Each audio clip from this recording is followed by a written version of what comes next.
back, baby. Offense, you know what to do.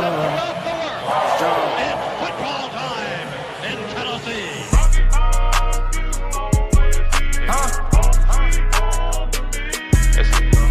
Get me Tennessee.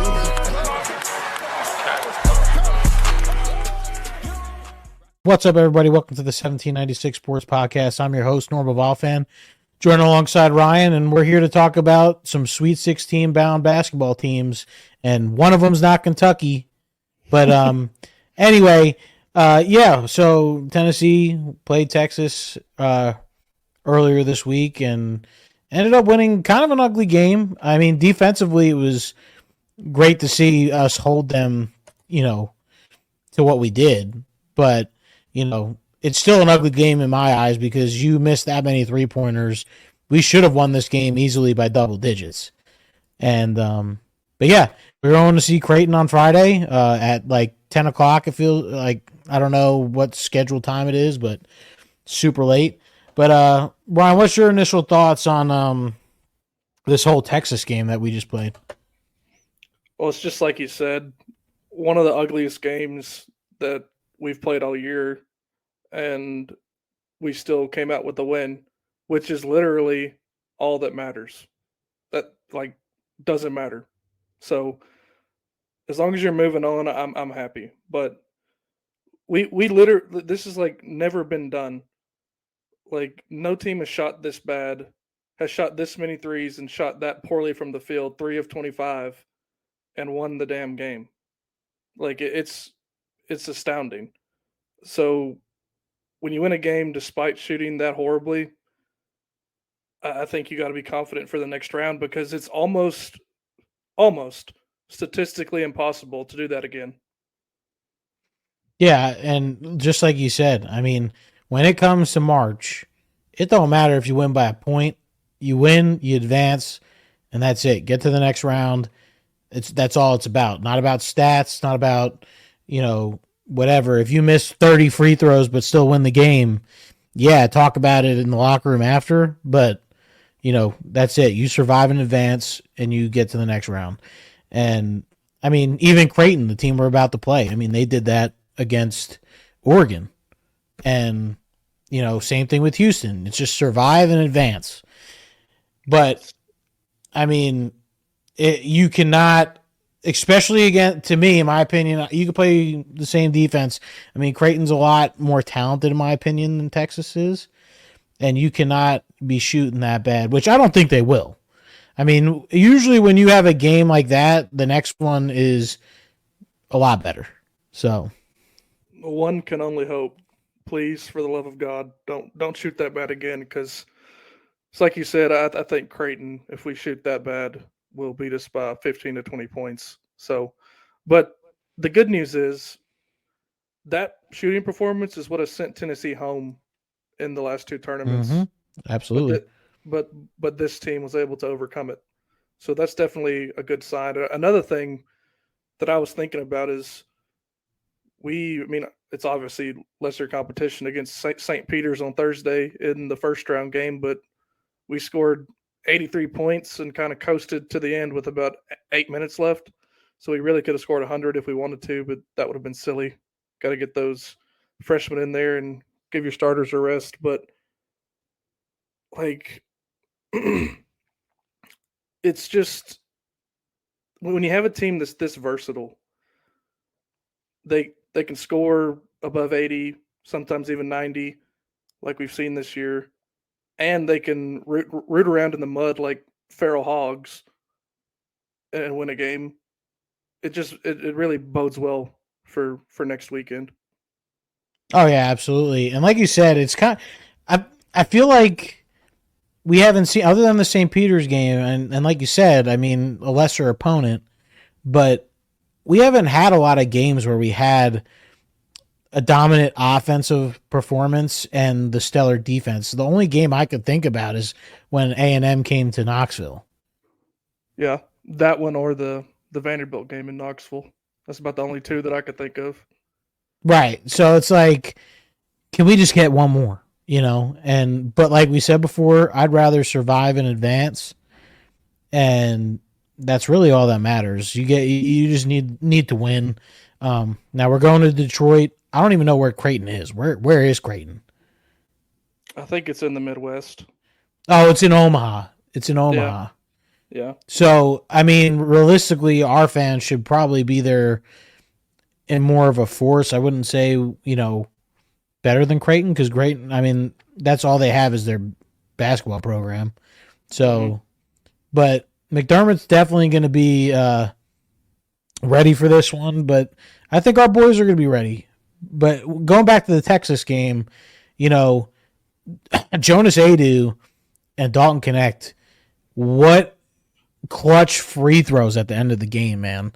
And that's what Tennessee was missing in these past tournaments, and a couple years ago, even last year. It's just we didn't have that guy we could go to.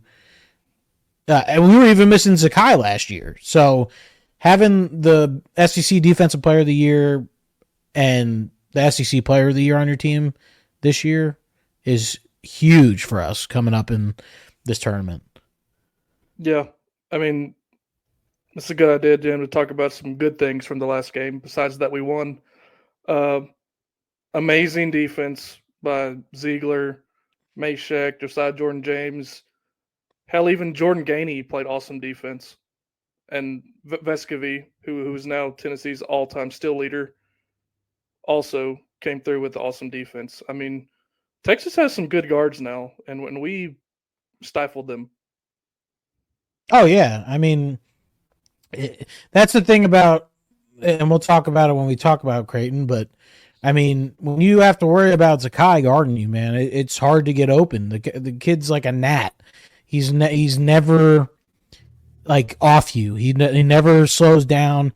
I don't know if you watched the post game interview. They were talking about Rick Barnes, or they were talking about to Triple J, and he was saying how Rick Barnes was asking if Zakai was good to go back in the game when he sat down for a minute.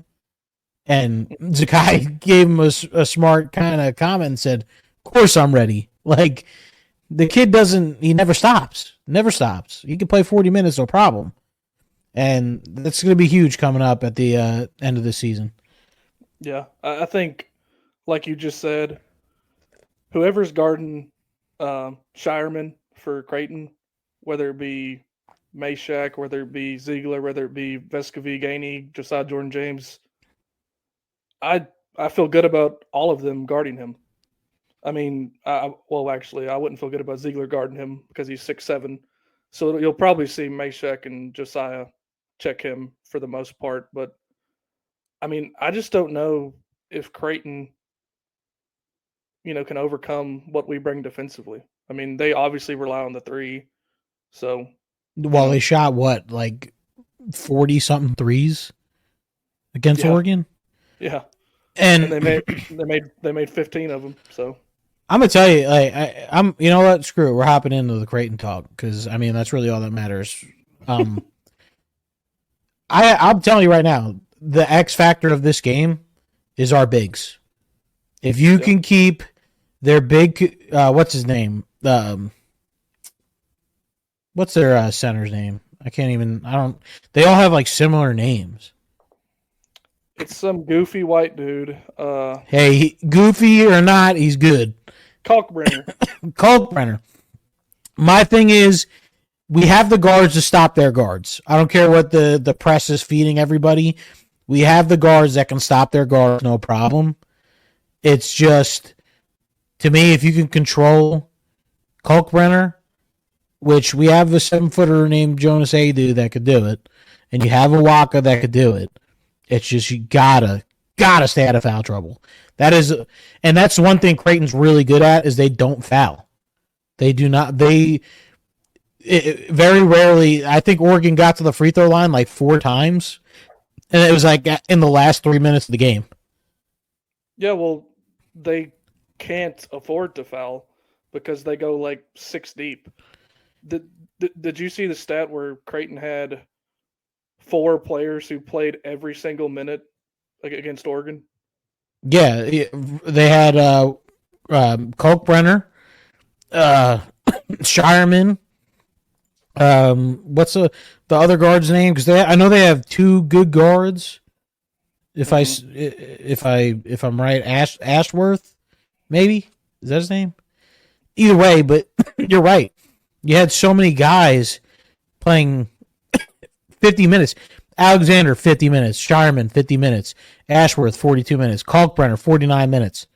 Like, here's my thing, and I'm no coach. I ain't no Rick Barnes, but I'm telling my guys, you go to that basket and get fouled, because you get Kalkbrenner out of that game, you get one of the guards out of that game, it makes it way tougher for them to win.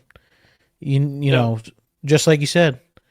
Well, I think even if they did go deeper and they had players who they trust more off the bench, I still would say go to the basket, because I just think Tennessee is more athletic than them. I mean, as simple as that. I mean, I think Oregon had the two players that were more athletic than them, and Kuznard and who's Oregon's big man who just went absolutely crazy. Dante, that kid's no joke. I mean, he had 28 points, 20 rebounds. I mean, that's insane. But those two, I think, like, they almost did it. I mean, they probably should have won the game. Well, they choked at the end of the regulation, but yeah. But I mean, they almost beat them with just two players being more athletic than them. And I think Tennessee has many more than just two. Well, absolutely. It's just what guys are going to show up this game. That's the thing, is if Santi could give us 6 to 9 points, can Adu give us 11 to 12? Are we going to get the Zakai that scores 20? Are we going to get Dalton Connect that just scores 4? What are we going to get? Now, this is the game. Like, obviously, yes, in the national championship, I want everyone to be on point. But to me, and I said this to you guys on text yesterday, if Tennessee wins this game, watch out. That's all I'm going to say. You better watch out, because I think Tennessee, if they get past this challenge, I think they're going to have that mindset that they could beat anybody, and they could go for it this year. It's just you got to get past this one. This one is they're like, because honestly, you don't know who's going to win the Purdue Gonzaga game. I think we match up with both those teams really well. So I'm more worried about this game than the next one. And obviously, like we said, survive an advance. You got to win this one to get to the next one. So, yeah, I mean, it's certainly a cliche, but this is the most important game because it's the next one, and you're in a single elimination tournament. But I'd agree with you. I think if we get past this one, and especially if Dalton Connect hasn't, went for 30 plus yet, I think you have to feel really good about Tennessee's chances to get to the Final Four and even win the whole thing. I mean, especially if Dalton Connect hasn't strutted his ass yet. Like, well, yeah, if we get through this game, if we get through this game and he puts up another 15 to 20 like he has in the first two rounds, I definitely agree with you. Yeah, absolutely. And like I said, you never know. I mean, we've seen Triple J score almost 30 points. Like, we have guys that can step up, and that's where I think this team is kind of on not like in a bad sense, but like my thing is why this team struggles to like have multiple guys on in the same day is this team sees who's hot. So let's say Dalton Connect's hitting all his shots in the beginning. They focus on getting him the ball instead of, hey, share the ball. It doesn't matter that Dalton Connect's hitting all his shots. Yeah, if you need a big shot, give it to Dalton. But Triple J, if you're open, if the guy's 3 feet in front of you giving you a three, you can shoot that. Shoot it with confidence and get us some points. And you got to keep shooting. You can't miss one and never shoot again.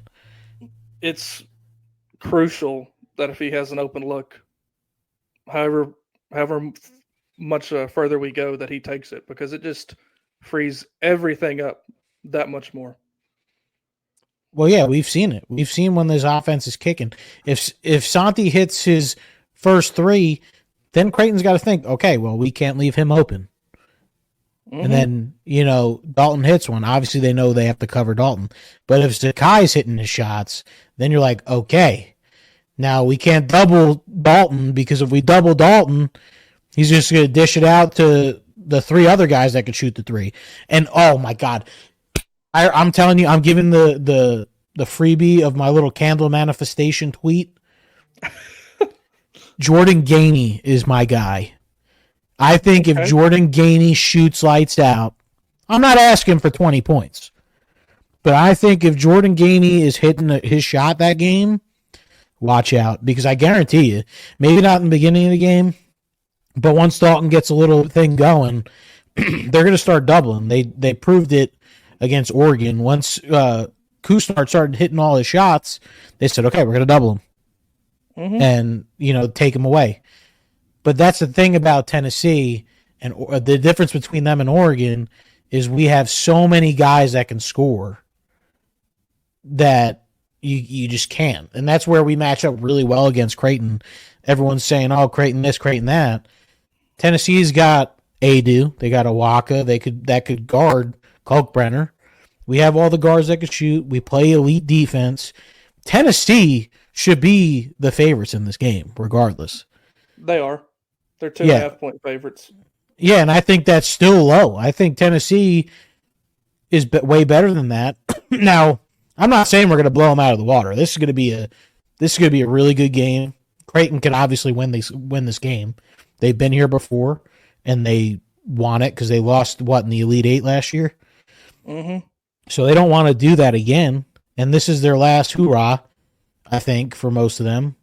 So, yeah, it's just what Tennessee are we going to get?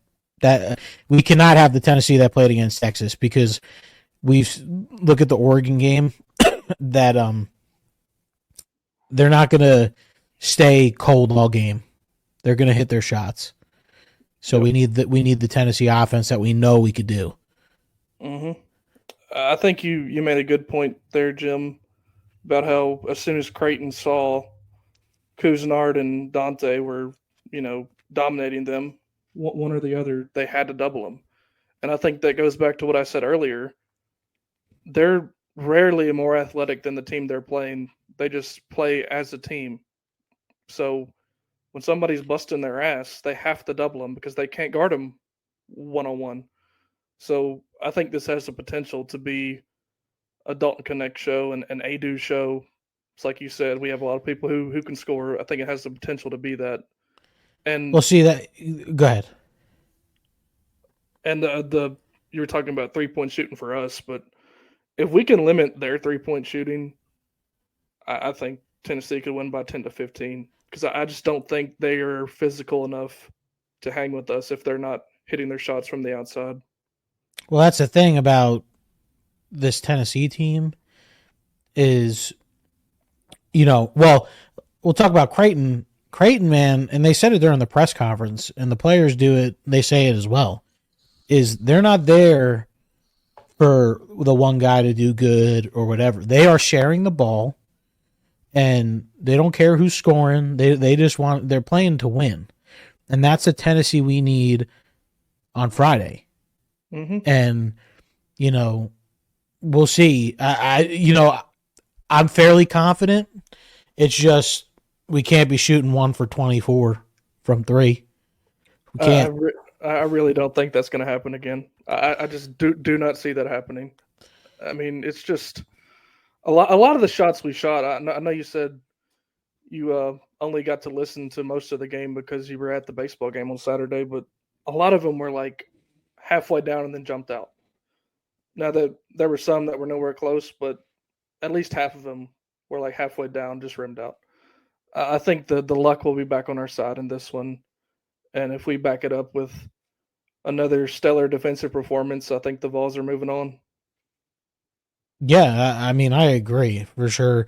And, I could definitely ask the good Lord for some luck to go the Vols' way, because, man, this team's been through a lot this year, the highs, the lows. And this is Dalton's last year. If I'm Dalton Connect, this is it. Like, this is every game to you. And he said it in the post-game press conference, talking about how, hey, my shot wasn't hidden, but I knew I had to play on the defensive end. Because if my shot's not hitting, obviously we got to play better defense. Got to keep them from scoring. And they did. They did just that. But now do that and hit your shots. Because, oh my God, if they hit 2 more threes out of the 80 that they shot, this game's not even close.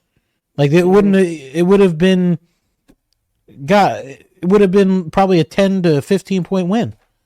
Mm-hmm. So, I mean, yeah, what you just said is Rick Barnes' culture that Connect went out of his way to say that, and that's why I love Rick Barnes. I mean, you see some of these teams play who've gotten bounced in the first 2 rounds. Baylor wasn't hitting their shots, they lost. Kentucky wasn't hitting their shots, they lost. You can Auburn. Go on and on, yeah. I mean, but we didn't hit our shots, we won because Rick Barnes emphasizes defense so much that the players know and they understand that that's what it's going to take when you're not shooting well. So, absolutely, and these kids have heart, man. Zakai wants to win. Like all these guys, saying that this team doesn't have heart. I've been seeing that on Twitter every now and then. That's asinine. But, dude, these guys want to win. They want to win, and you saw it against Texas. You saw it in the post-game conference about what I just said about Dalton. These guys know that, hey, something's not working today. This is what we got to do. Same thing when Triple J had to play the 5. Hey, I got to step up. I got to win this game. Yep. And he did that. That's this team. Here's my thing is if this team isn't going to do it, I don't know who is. No. And I'm not even talking about a national championship. Let's win Friday. That's all that matters. Creighton is your worst enemy. That's all that matters. Doesn't matter who wins Purdue Gonzaga. Worry about that after you cut, you finish the game on Friday. Yep, absolutely. I mean, the last thing that I have to say about Creighton is that one of their biggest weaknesses is getting defensive rebounds. So, I mean, if we put Awaka and Adu in at the same time, like we've done at times this year, hoping that I'm saying this, hoping they are both not in foul trouble. So if we have them at the same time, we have a chance to clean the glass on offense, even if we aren't hitting from the outside. And another thing is Creighton also struggles with turning the ball over. And as good as I do, that Tennessee can turn over the other team in bunches. So that's 2 more things that just have me confident going into Friday night. Absolutely. It's just game starts, you have your engines going way in advance. Do not start it out slow. That's my thing. I think, like you just said, they struggle with turnovers. Press them. Mm-hmm. Get the game going. You want to go? You get the first basket. Press them. Make them go. Okay, this is how this game's going to be. Assert your dominance and go win a damn ball game. That's all that it takes. I mean, that's it. Just go in, out for blood. That's it. I mean, it's as simple as that. Like, and I don't. Watching the game, I never thought Tennessee would lose on Saturday night because I'm normally an optimistic person. But the only time I ever got nervous was when Texas had the ball and we were only up 1. But we then secured a rebound. And like you said earlier, Jonas Adu, of all people, hits the front end of a 1-on-1 and gets the second basket. As soon as that happened, coming off missing a free throw. Yeah. I mean, it's when people say this team doesn't have heart, like you alluded to earlier. I guess that's on Twitter or somewhere in the bowels of the internet where the Cretans come out. Like, it just blows my mind. I mean, Dalton Connect said in the post game that he wanted the ball because he wanted to shoot those free throws. You know how much heart that takes, especially when you've been 5 of 18 from the floor. Like, and he hasn't been necessarily a strong free throw shooter this year. When you look at his field goal percentage and then look at his free throw, you think it'd be 10% better. I mean, he's in the 70s, but that's solid, but it's not great, like you just said. But I'm definitely confident in Tennessee going into this game. It's our first Elite Eight if we win, right? Second. We second. we went to one under Bruce Pearl. God, man, I would love to shut up the haters about Final Fours too. Yeah, I mean, before we move on to how the other SEC teams pooped their pants in the first weekend, I want to just say some stats, some program stats that happened with Saturday's win. So 10th Sweet 16, 7th Sweet 16 since 2007. Um, Seventh time Tennessee has won at least 26 games in a season, and 4 of those 7 have been under Rick Barnes. Um, yeah, I mean, it just when people get down on Rick Barnes, I just always think about what we were before him. So it just I love Rick Barnes. I love this team, and it would like I would bawl like a child if we made it to a Final Four because this version of Tennessee of the last 4 or 5 years, when you talk about Santiago Vescovi, Josiah Jordan James, it's just he obviously loves them. They love him too. It would be incredible. That's all I got to say. Like I said, this is the team to do it. This is Yep. definitely the team to do it. But before we go on to the other teams, what's your final score prediction? So I was thinking about that earlier. I was thinking, do I want to be overly confident here? And if this was a regular season game on a neutral floor, I probably would pick Tennessee to win by 15. But since it's March Madness, since crazy shit happens, I'm not picking us to win by that much. Um, I have the Vols scoring in the 80s. I, of course, have us winning because of all the stuff I'm confident in that I've already been over. But I'm taking the Vols 87 with Creighton scoring 79. That's a good score. I'm really close to that. I have us in the 80s as well. I have us scoring 84. 84 to, I was right there with you. I had Creighton at 78. So I think, and I'm not saying it's going to be that all game. I think Tennessee hits, the couple fouls at the end of the game to secure a win. Yep. I just think this game's going to be really, really close, and I wouldn't be surprised if Tennessee lost. I'm not saying I'm not saying I'm 100% confident because you can't be in March, Nope. but I think you're sitting around that score, because I just don't see Tennessee missing as many shots as they did against Texas, and we scored 62 with missing that many shots. We would have been in the 80s, in the 90s maybe if we hit even a quarter of them. So, yeah, I totally agree. And who do you want to? Yeah, Oh, go ahead. You just said you never know what's going to happen in March, and what we're about to talk about obviously proves that. I guess we'll start with everybody's favorite fan base to squabble with during basketball season. Kentucky Wildcats went down to Oakland on Thursday night. Yeah. And I'm not going to say that I was super shocked about it because I mean, what was it? The past 5 years they've only won one tournament game, and they just didn't come to play, man. I don't understand. I just don't understand it, and I'm not mad about it because I hate Kentucky basketball, but as a just basketball fan in general, with all the talent you have, with all the guys you could go to, you had Reed Shepard, you had Dillingham, Reeves, Trey Mitchell, Justin Edwards. You had all this talent to be able to go and get hot or take over a game, and they just didn't. They just didn't, and I see why Kentucky fans are mad, but for them to be calling for Calipari to be fired, I think is crazy. I think that would be the dumbest thing Kentucky basketball has done in a while. Really now?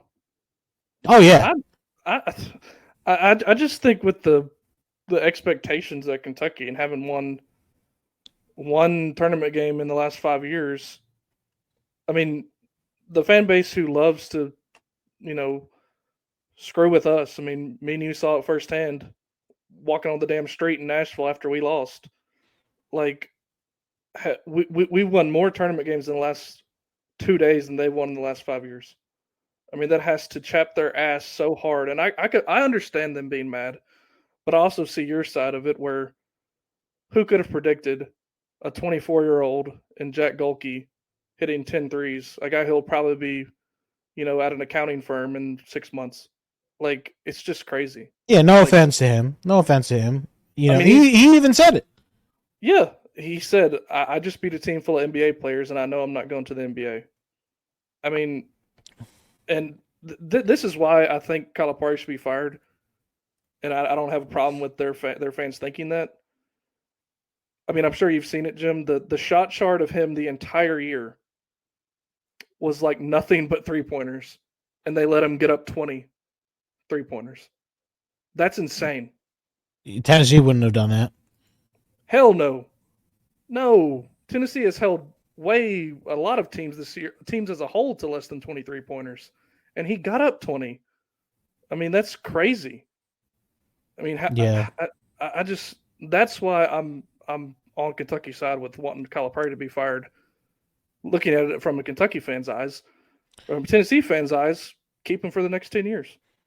Well, the way I look at it is, I'm not saying like, here's my thing about it is I understand it's just who do you replace him with?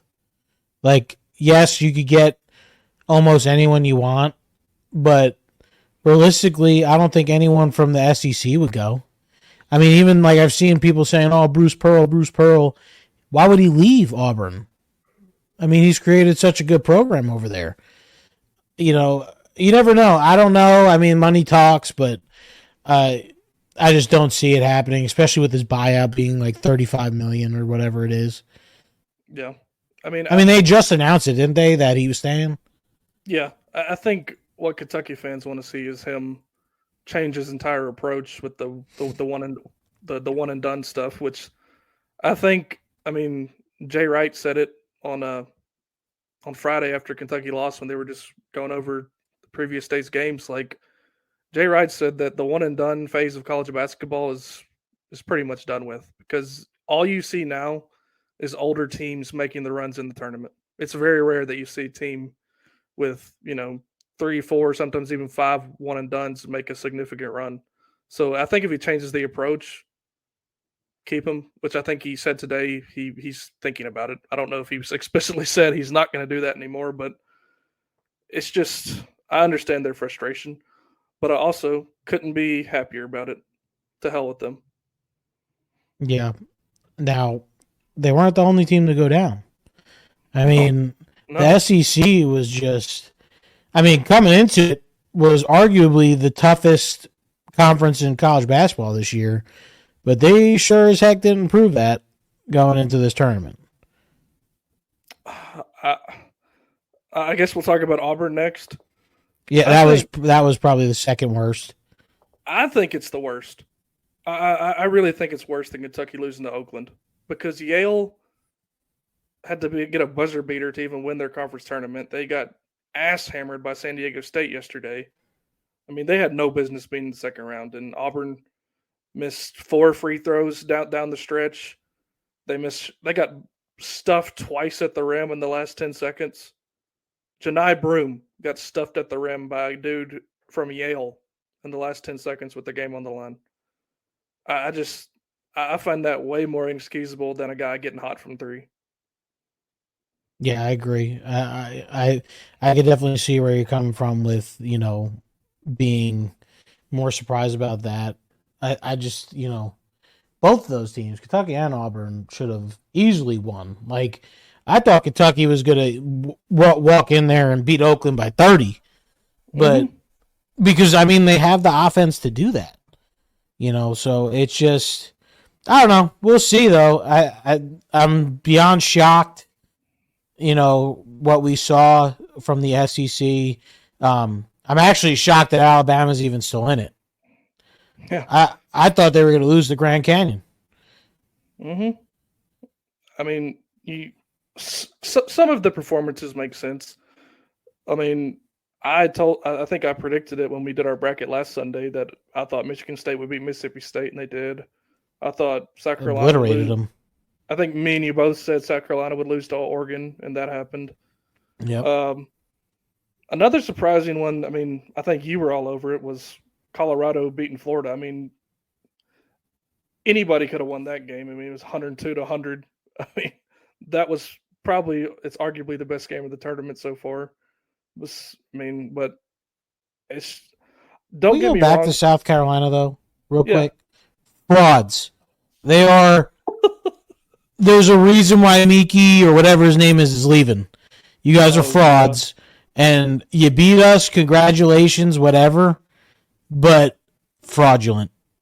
And you can say whatever you want about Rick Barnes in March or whatever. You guys lost to Oregon, and that's that. Yeah. I mean, I could not be happier. I really could care less about how the conference looks nationally. I'm always rooting for the other SEC teams to lose. I'm sad that we're not the only SEC team in the second weekend. I'm sad that Alabama won. I could give a shit about the rest of the SEC, and anybody who thinks otherwise, you're smoking crack. Like, these are the teams we recruit against in every sport. I mean, one could argue, I think it's true, I think it's more than arguable that March Madness affects other sports recruiting too. I mean, I think that's indisputable. So this helps Tennessee across the board. Well, here's the deal. That's a lot of reasons why Tennessee doesn't get these 5-star guys like Kentucky. Is Kentucky, they've been there, they've won championships, they've done all that. They've put the NBA players in. They've done that. That's one thing Rick Barnes is missing. Is if here's my thing is if Tennessee could go win a national championship this year, you're going to see a lot of people that want to come play that wouldn't normally want to come play at Tennessee. It makes a huge difference. So you're exactly right. It makes a gigantic difference. Yeah, I mean, I think a part of that is Rick Barnes has never been one much for the strategy of the one and done approach. I mean, besides Kevin Durant and a few players that he's had at Tennessee, but if you look at the players we had at Tennessee who are one and done, Julian Phillips didn't do that well. The team with Jaden Springer and Keon Johnson lost in the first round. Granted, they got to the NBA, but I don't really care about that when we lose in the first round.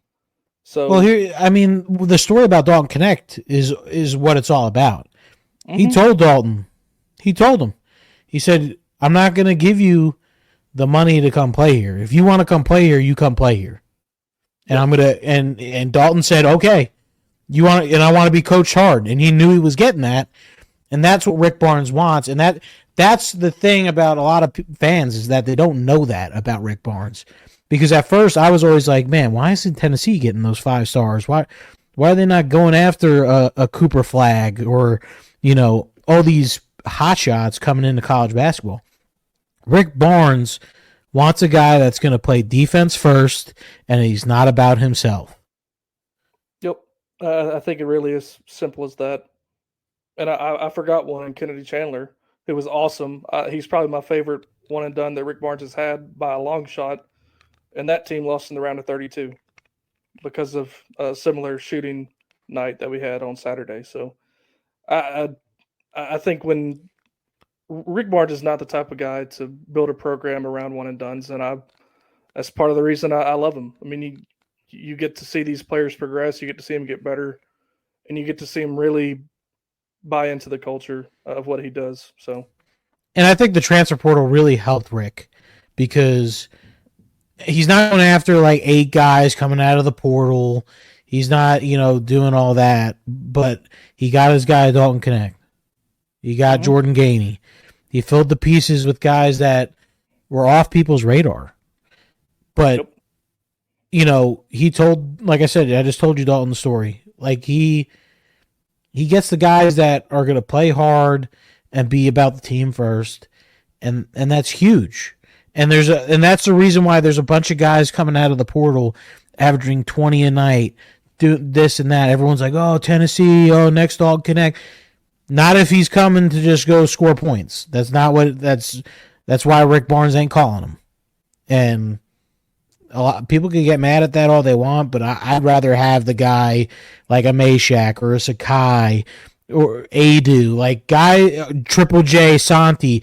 They wanted to play at Tennessee for Rick Barnes, and those are the guys I want. Yeah, I mean, and if you just look at it compared Tennessee, Kentucky, which is normally what Tennessee fans love to do. I kind of hate talking about Kentucky on our podcast because they're obviously beneath us this year. But just for this example, I mean, it's obviously a better strategy when you just look at the last 5 years. I mean, that's all there is to it. Exactly. But yeah, I mean, this team, man, we talked about it from the beginning of the season. Tennessee basketball, this team in general, this is the team to do it. This is the team that could get over the speed bump of the Sweet 16, the Elite 8, the Final Four, and the championship. This team, they have the depth. They got the mindset. They got the coach. They got the fan base. They got everything. It just gotta handle business on Friday. Nothing else. Nope. You gotta. You're halfway up the mountain to a Final Four, and you just gotta. This is the peak to me. Yeah. Like we talked about. This is that speed bump. You get past Creighton, you could beat anybody because Creighton's as good as as any of the teams that you're going to face. You like Tennessee can beat Duke. Tennessee could beat Houston. Tennessee could beat Purdue. They could beat Gonzaga. It's just you got to get there. Yep. So now, you want to talk about a very much more underwhelming performance from the ladies in the NCAA tournament. So I wouldn't call it underwhelming because they did. Yes, they lost, but from the start, Rakia Jackson's hitting all her shots. Mm-hmm. Does Kelly Harper not run an offense? Sometimes it doesn't seem like it. No, she there's no way she runs an offense. Those girls pretty much do like, hey, pass to the post, pass. That's your offense. There's a difference. Here's a Rick Barnes play. Hey, Dalton just hit his first 5 shots. Let's run a couple screens, get him wide open, or get Rakia the ball. Get Rakia the ball. There was a point in the game where she didn't touch it like 4 or 5, 6 possessions in a row. And I'm like, yo, what are you doing?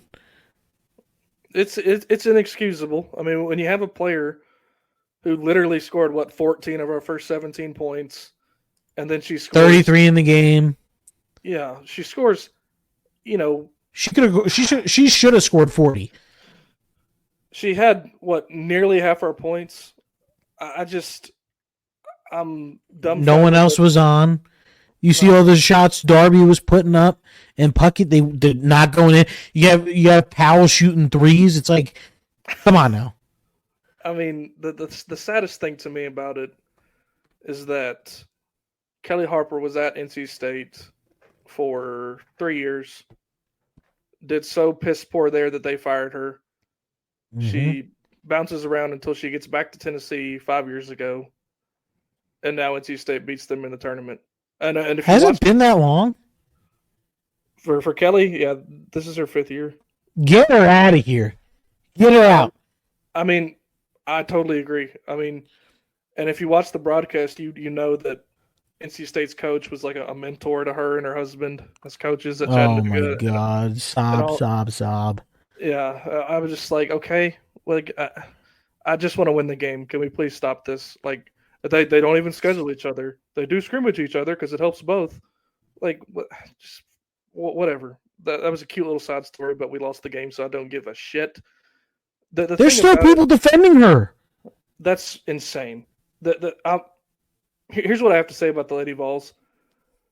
The Lady Vol basketball program is like a lawnmower, and winning games is having a mowed lawn.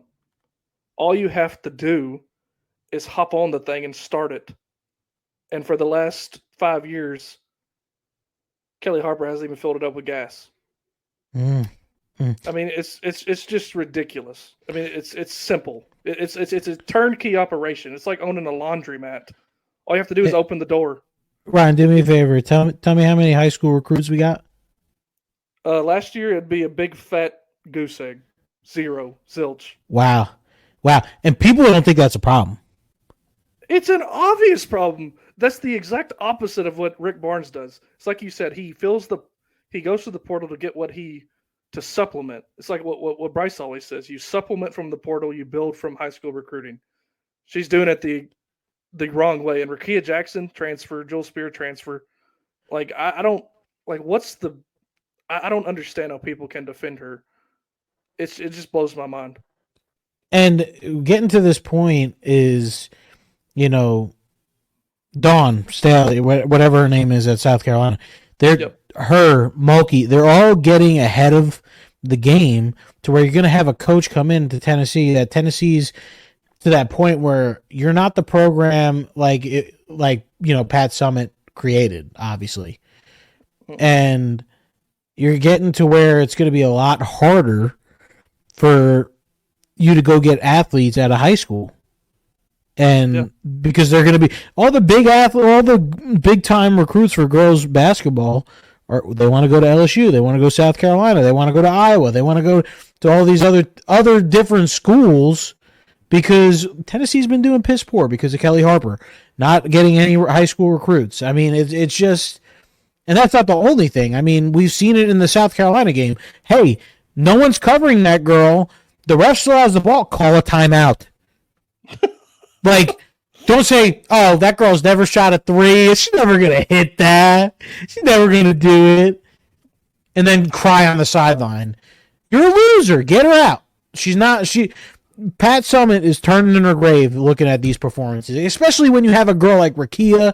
And even, Powell's a great point guard. I mean, you had the talent to go win a championship this year. You had the talent. You've almost beat South Carolina, the best team that's beating teams by 40. You almost beat them 3 times. Obviously, yes, you lost, but you literally hung around with the best team in the country all 3 times you played them.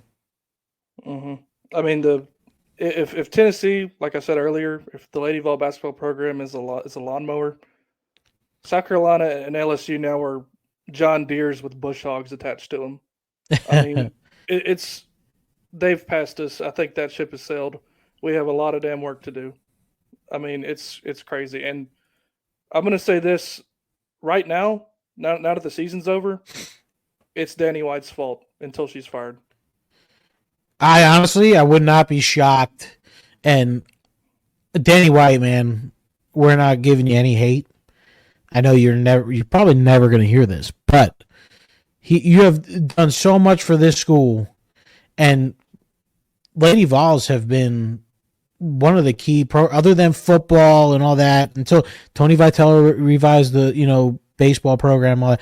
Lady Vol basketball was a center stone, and he knows that. And you cannot be doing what they're doing, the Harper spouse duo. Get them both out of here. I mean, again, it's his fault until she's fired. Now that the season's over, and I think if he thinks people don't care about ladies basketball, whatever, I'm not going to worry about that because it doesn't generate as much revenue. That's just a loser mentality if he thinks that. And I don't think he has a loser mentality. I'm not saying that. I think he's competitive enough. He wants to win enough that he will go out and do something. But until I see it happen, that's what I think. Hey, we've seen it too. We've said it before. We could get anybody we want right now. Sure. Other than Dawn, other than Mulkey, I'm not saying I even want those two. I would take Dawn, obviously, but you could go get anyone else in the country. Go get someone. It doesn't have to be an ex-player. It doesn't have to have any ties to Tennessee. Go get someone that's going to get you recruits, going to get you the talent you need. And I know he knows that. Like we said, I mean, he's done it for football. He got Heupel. He has Vitello. He's got Rick Barnes. He knows what he has to do. It's just go get that right person, and Tennessee will be back where it needs to be. Yeah, if you were to get your pointer finger and index finger cut off in a horrific bandsaw accident, you could still count the number of coaches that would turn down the Lady Vols job. and it's Gino, Don Staley, Kim Mulkey. That's it. Anybody else, I think you could get to Knoxville. Now, unless you threw an absurd amount of money at them. Again, yeah, I don't think all three of those are absolute slam dunks. They're not coming, but unless because you could offer. I don't know what they make. Actually, now I'm curious. Let's see. Dawn makes $3.2 million a year to coach South Carolina basketball. Okay, but you can easily double that. What does Kelly make? How do you spell her dumb last name, Kelly? Oh, you're talking about Harper? Yeah. Oh, hold on. Probably too much. Oh, I mean, it is too much to me, but she, as a coach, she's number 12 on salary. She makes $1.1 million. Okay, just disregarding who our coach is, it's a tragedy that we aren't paying our coach the most amount of money. But I think it's correct right now when it's been 5 years and we have, 2 Sweet 16s to show for it. So that, again, shows me a change has to be made immediately. Oh, bro, I don't even care at this point. That's chump change. I'd be throwing everything in the kitchen sink at Don Staley. I mean, make her say no. You're telling me you're making through whatever $1 million, because she could, if she came to the Lady Vols, she would immediately take a bunch of transfers with her. Mm-hmm. And you add in the fact that it's Tennessee Lady Vols basketball, so she would probably have the number 1 recruiting class out of high school, which Harper is. You're telling me you can't? You go to her right now and say, "Hey, we'll give you even $5 million a year." She would say no. There's no way you say no. You'd be the highest women's coach in the country, and I mean, like you said, you're Lady Vols, you Pat Summit, you have everything. Worst case scenario, South Carolina gives her a raise and it takes money out of their football budget. Well, I don't think you need to take money out of their budget. They're still going to suck. I'm just saying it would make them suck maybe a little bit more. But the one coach that you mentioned there, the three that we've mentioned actually, that I don't want any part of. I mean, Tennessee is never going to hire Gino or Emma, so you can forget about that. And I don't want Kim Mulkey because I think she's a buffoon. She's a basket case. And it's not even because of the recent rumors about the article that's about to come out. I thought she was a dumbass before that. She seems like she's all about herself, and I don't like that. But Don Staley, I think, is the best ladies coach right now in the country. And it's like you said, just go up there, offer $4 to $5 million, make her say no, and then start your search.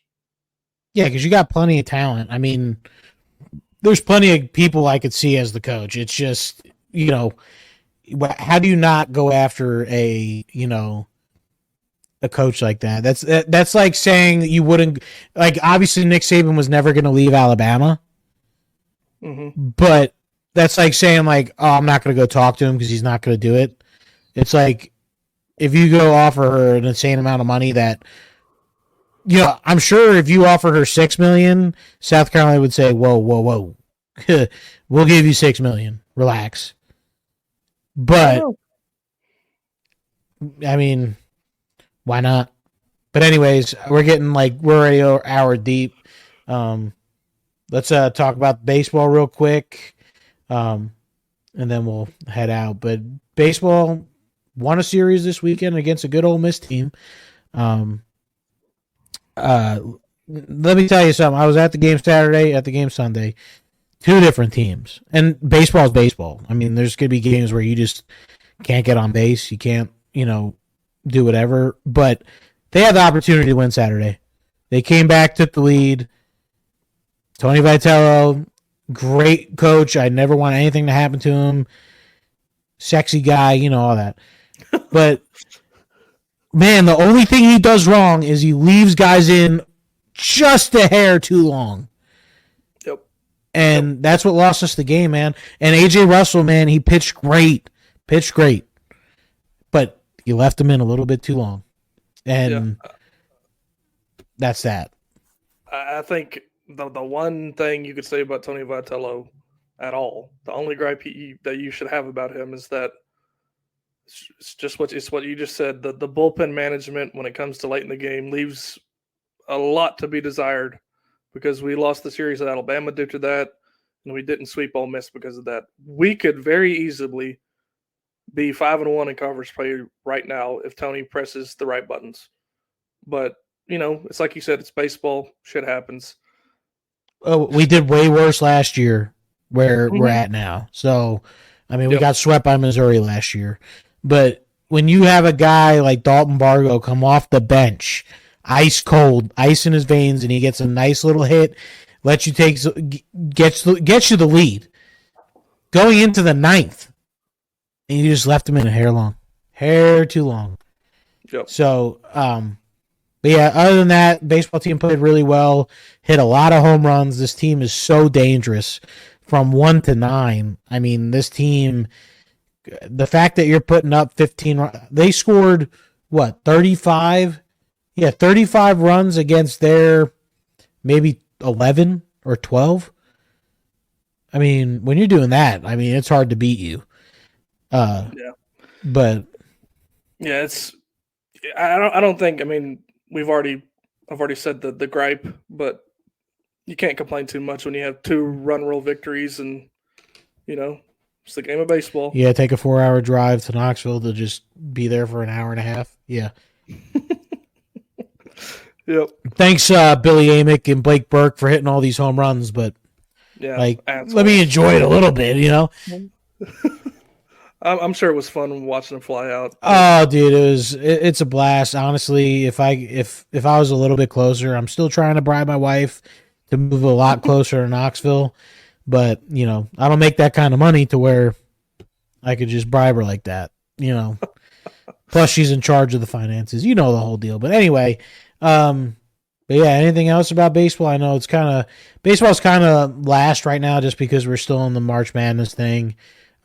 Once basketball is done, obviously baseball will be priority alongside with football, because we have some football stuff we could talk about today, but we'll save it for the next one. But yeah, anything else you want to talk about? Let's beat Creighton, sweep Georgia, and fire Kelly Harper. Go Vols. Go Vols, baby.